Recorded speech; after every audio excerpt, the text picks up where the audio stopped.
All right, good morning. Happy Saturday to everybody. Made it through another week. Hope everybody's doing great.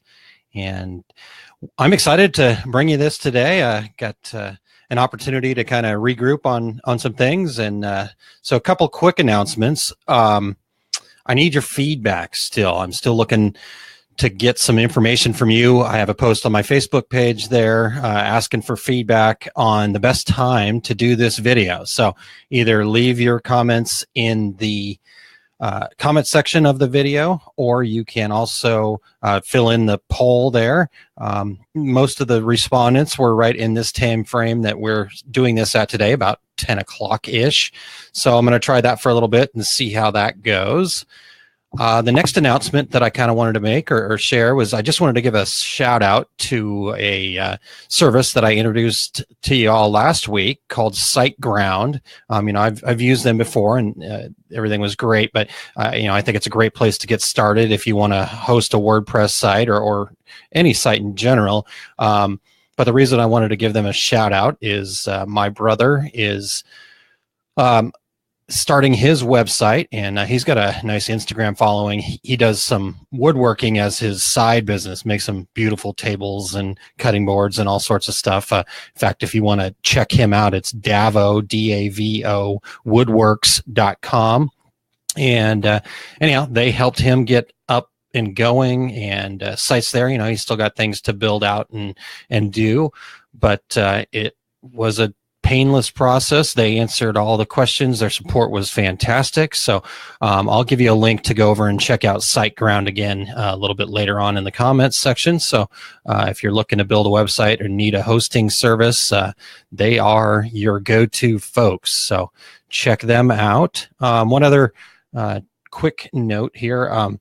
See if I gave away a mug just like this last week via Instagram, and I'm trying to kind of get back to using Instagram a little bit more and checking out that platform and building that back up. So if you aren't already following me on Instagram, it's AaronM_STL is where you can find me over there. So I'm going to try to do some fun stuff like mug giveaways and whatnot. I was asking folks what they thought I had in my coffee. For some reason, everybody seemed to indicate that I at least had a little bit of alcohol in it, but not true, at least not that time. All right. Well, we're going to talk analytics today, so let me dive into that and see if we can get that pulled up. So hang tight for 1 second for me here. I think this will do it. I'm going to share that and get it up to the screen here. Make myself nice and small down there so I'm out of your way. All right. Well, let's do this. Is everybody ready? If you're checking this out live, feel free to post some comments and whatnot up there. We'll try to answer questions as we go. Good morning, Martha. It's great to see you. Hope your Saturday morning's going well. I will post that up there real quick. Still getting used to kind of doing all this on my own here, so bear with me. All right, good stuff. Okay, guys, well, let's do this. Let's talk analytics. So first slide here. So first and foremost, let me just be clear. This is an overview of kind of what you need to be doing for analytics. We could spend all day really digging into analytics and kind of just going into the fine-tooth details, but there is a really good opportunity to actually learn this on your own pace. So if you go to this link, and I will post this into the comments a little bit later, it's analytics.google.com/analytics/academy. I'm not sure why Google couldn't have a little better URL, seeing as they're Google and all, but hey, anyhow, that particular link there is going to give you all the actual nuts and bolts of analytics, and it's go at your own pace. You get a really good understanding of it. It's basically gives you the ability to have kind of your own at your own pace, almost PhD in analytics, depending on how far you want to go with it. So definitely check that out first and foremost. But what I want to talk about today is kind of what we're after, why as small business owners, digital marketers, marketers in general, why analytics are important and what we need to be looking at. So let's start with that why. I always, if those of you that listen to me at all know, I really like to follow a guy named Simon Sinek. And if you haven't checked him out, please do.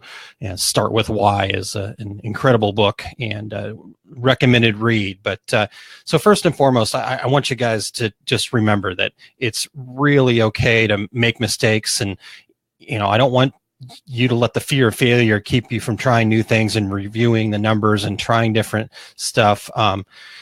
Those of you that know Jimmy Lamb, he's with Sawgrass, a good friend of mine. He says, if it's true that you learn from your mistakes, I am a genius. And I would put myself in that category of a genius, not because I'm smart, but because I've made just about every mistake there is to make in marketing. My faux pas are multiple and many. And so really, I want to share with you some of the mistakes that I've made and kind of go from there. So thank you, Martha. I agree about Simon. Definitely good. We got a lot of people on the Simon Sinek bandwagon, and so anyhow, he is a great read and great follow. Pretty interesting guy. All right, so the number one reason to make sure you're reviewing your analytics regularly and taking action based on what you see is we're basically trying to eliminate the work that we have to do. Unfortunately, there's just no magic bullet, and something that might work for me might not work for you, or vice versa. And so I can't just go do this and you're going to be successful. What we can do is say, here's some general ideas of things, but we got to figure out what works for you and your audience. And the analytics allow us to spend less time and money doing things that are not working. So we're not here to look at analytics and compare, what my analytics are compared to what your analytics are. If I've got X number of this and you have less, that doesn't mean that you're any less successful than me. What we're looking for here is the focus of what we want to be doing for us. So, you want to pick out the things that are working for you. And so we're not necessarily worried about the number. We're worried about the way that number's heading. Is that number kind of heading up the line or down the line? And if it's heading up the line, we want to keep doing that and keep doing more of that. If it's heading down the line, we want to stop doing those things and try to rethink what we're doing there. So that's the whole point of why we need to have some understanding of the analytics of what we're doing online. And therefore, allows us to spend less time and money doing the things that aren't working. So with that being said, let's check in on some vanity metrics. This is one of my favorite slides. I can envision myself doing that with a nice, no, I'm just kidding. I don't think I'm a very vain person, but who knows? But vanity in marketing is a real thing. Marketing people love to show off the big numbers, especially those folks that have been in social media marketing, because they took so much heat early on from the top offices saying, hey, why are we spending so much time and effort and money on this social media thing? What's this thing called, the Facebook or something like that? Before they had 2 billion monthly active users. So the marketeers came up with all these different metrics that look great. They're awesome. They tell us these huge numbers of all these followers we have, or all of these different metrics that are really just to make us feel good about ourselves, but they don't actually represent the success or failure of your marketing, and they're really not going to help you be successful in our business. So let's start off with a few social media vanity metrics and kind of figure out what they are and then what we want to look at instead. All right, so number one, page likes or followers. These are vanity metrics because at the end of the day, they really don't do you any good. It's super easy for me to go like a whole bunch of pages or have a bunch of followers. I use my good friend Terry Combs as an example here. Not because I would like to give him a hard time, which I kind of do, but because, he's got a different place and where he's at with his Twitter followers. So I don't know the exact number. Go over and check it out. Terry Combs, AZ on Twitter. He's got like 15,000, 16,000 Twitter followers. And that's great. That's a great vanity metric, and he loves to show that off. But what does he get out of all of that? What's the return on all those followers? And for him, he's not using that as a tool to drive any business directly to himself or anything like that. So it's okay to have a vanity metric like that. But really, what we want to be looking at in those regards is, let's get that to pop up here. There we go. We want to look at what your audience engagement is. So if I have 15,000 Twitter followers and I'm engaging with only 50 of them, then that's what really matters. Now, if I have 1,000 Twitter followers and I'm engaging with 100 of them, that's way better than 15,000 and only 50. So see how that works there.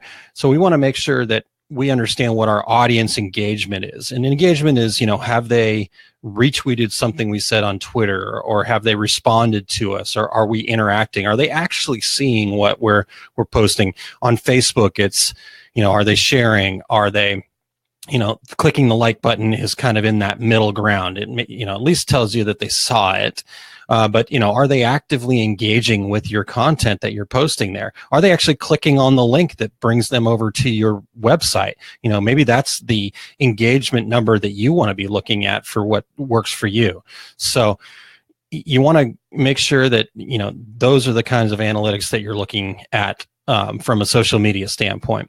All right. So so I kind of alluded to this a little bit earlier, where this is kind of one of those gray areas, the likes and hearts and all of those kinds of things, or hearts on Instagram or those kinds of things. They kind of talk a little bit about engagement, but again, it's just really simple for people to go through and go click, click, click. Okay. Like. I will post something up there and immediately my dad will like it. Now, did he actually look at it? Probably not. He knows what I'm posting. I talk to him every day in person, so he doesn't need to keep up with me via Facebook. But he's liking it. I get all these other people that like stuff, and that's great. It makes you feel good, and it kind of tells you at least somebody's looking at it. But does it really tell the whole story? And that's the real question. Are we really telling the story of what is going to help us get the action taken that we want to have taken? So back earlier on, we talked about, setting our goals and whatnot. Are we achieving our goals? And that's what the analytics are all about. So what I would say is, let's look at shares, repins, if it's Pinterest, retweets, actual engagement. Those are the things that we want to maybe take a look at. And then I would go and take that just a little bit further, and I'll just pop that up so that shows right there. So pins, repins, retweets, all that kind of stuff. Like I said, I would even go take that one step further and let's just analyze who actually clicked on the link in there to go away from that social media channel. Did they go to your website? Did they go to somewhere else? And then are they sharing it? And what's that reach gaining you, and those kinds of things. So, all right. So there's a couple of vanity metrics that we want to stay away from and what we want to do instead for social media. Let's talk a little bit about vanity metrics when it comes to email. Again, same kind of thing. There's plenty of things that all look great and sound well and good, but at the end of the day, it doesn't really move the needle. And remember what we talked about with being a genius and having all the information. Well, this very first one here, open rate, was something I looked at all the time. I was like, oh my God, I have to work on this. And if this doesn't go up or down, I'm successful, not successful. So I made this mistake. But what I learned and what I realized was that open rates are very hard to actually pin down. So the only way an email marketing company that can tell if your email's been opened is if you actually click on a picture. You load a picture into your email. And so even if your email doesn't have a picture, those email marketing services are going to put a little 1x1 pixel image buried in there somewhere, just a little white pixel. And if that pixel gets opened, then they mark that as opened. But many of us have our emails set to not open images without clicking on the display images. So we may read through it. We may even click on it. And then that one would still not get marked as open. And then on the flip side of that, you have people that automatically open all the images. And so those are all getting marked as opened, even though they may not look at them at all. They may actually pop it right into the spam filter, and that still shows up as an open. So open rate doesn't really do it. It doesn't really matter. I mean, it can kind of give you some feedback a little bit, but really what you want to be looking at here is just like with what we talked about with social media, the click-through rate. We want to understand who actually took action on that email. So if you have a call to action button built in there, who clicked on that and actually went to the link at the end of that click, or who actually watched the video. So what you really want to understand with your emails is what your click-through rate is. And your goal is to always get that click-through rate to go up. So if you're only getting 25% of your people opening it, but your click-through rate continues to climb, then I wouldn't worry too much about the open rate. Keep doing what you're doing and just make sure that click-through rate is either going up or staying steady and not declining. All right. The next one, new subscribers. I want 60,000. I want 100,000 people on my email list. And I just have to grab every email I can get my hands on, and I'm going to have all these new subscribers, and the list is going to be huge. Well, at the end of the day, that doesn't really do you any good. It's just like that open rate doesn't really tell you a whole lot. We all get hundreds of thousands of emails in a month, maybe hundreds of emails a day. And we certainly don't read them all the time. I may read an email that I've subscribed to once or twice a month when it actually catches my attention, but most of the rest of the time it either gets deleted or I don't even pull it out of the spam filter if it's already gotten over there, and I haven't done anything to keep it out of my spam filter. So I don't really want a ton of subscribers, because the other problem with having tons of subscribers that you aren't reaching is now you're paying for that. So in MailChimp, for example, if your list is less than 2,000 subscribers, you can send those emails for free forever. But as soon as that goes over 2,000, then now you have to start paying for it, and it continues to go up the more people that are on your list. So if you have 5,000 emails, but really only 1,000 of them are actually wanting to get your emails, then you'd be better off just getting rid of those 4,000 people and keeping just 1,000 people on your list. So what we want to do instead here, instead of new subscribers, and I'm going to hide this again here, we'll put this solo. So what we want to do here, churn rate meaning I got a new subscriber, how many unsubscribers, and then factor those two things together. Sorry, I'm doing some things with my hands and you can't see them. So I've got new subscribers, I've got unsubscribers, and I'm going to take new subscribers away from unsubscribers. Sorry, I'm away from the microphone there. And then I'm also going to then factor in how many people are opening that. So I'll get you a link to a great article on measuring your churn rate in email. It's in the reference list that I have. And that gives you a much more accurate picture of, are you truly growing your list in a way that's meaningful for your business? It's okay to have 5,000, 10,000, 20,000 subscribers, as long as those subscribers are ultimately helping you achieve your goal of making more sales, adding new people to, whatever your goal is. We want to make sure that we're doing those things. So we need to be looking at those kinds of analytics. And again, I'll get you a link to a great article about measuring your email marketing churn rates. It'll be in the comments of this video after the fact here. All right. So let's keep going. So we talked about our vanity metrics, but let's talk about the number one most important. And as you can see on the screen here, the number one most important analytic is conversion. How many, and that's what we've been talking about through those vanity metrics. How many people took the action that was the goal of your campaign? So if you sent out an email with a 10% discount code, how many people either clicked on that link, Or ultimately, how many people clicked on that link, use that coupon code, and purchased a product from you? Or if you want, if your social media campaigns to get more people signed up to your email list, how many people actively signed up and opted in if you send a second opt-in in your emails? So that's what you want to really truly measure. So figure out what your goal is, and then before you send your campaign, you want to make sure that you understand how to measure that goal at the end of it. So there we go. That's ultimately what analytics are all about. Just a couple of quick notes of just kind of recent things that I've been trying to figure out or looking at, and some things that I've seen on the social media front.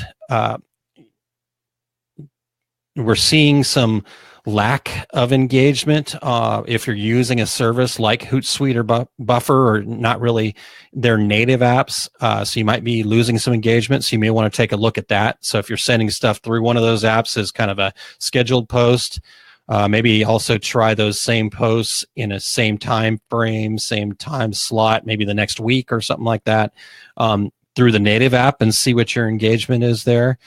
Try to understand that, because I think people like Twitter and Facebook and Pinterest and Instagram are all trying to keep people in their ecosystem so they can make money off of them.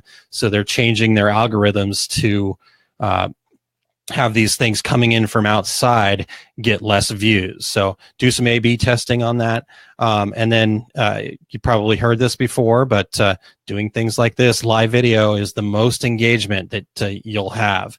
And what I'd recommend is I'd take these videos and I'd pop them into your emails as well. So if you're doing some live videos, you're doing some cool little video bits, pop those into your email. All right. So there we go. Thank you very much. Let me do this one more time. Even if you haven't been to my seminars, go to this link on my webpage, and there is a whole bunch of stuff there that will get you some additional good information. Make sure you're signed up for my email. You can do that right on my webpage, aaronmontgomery.info, and all of that kind of fun stuff. Okay, awesome. Any questions before we get out of here?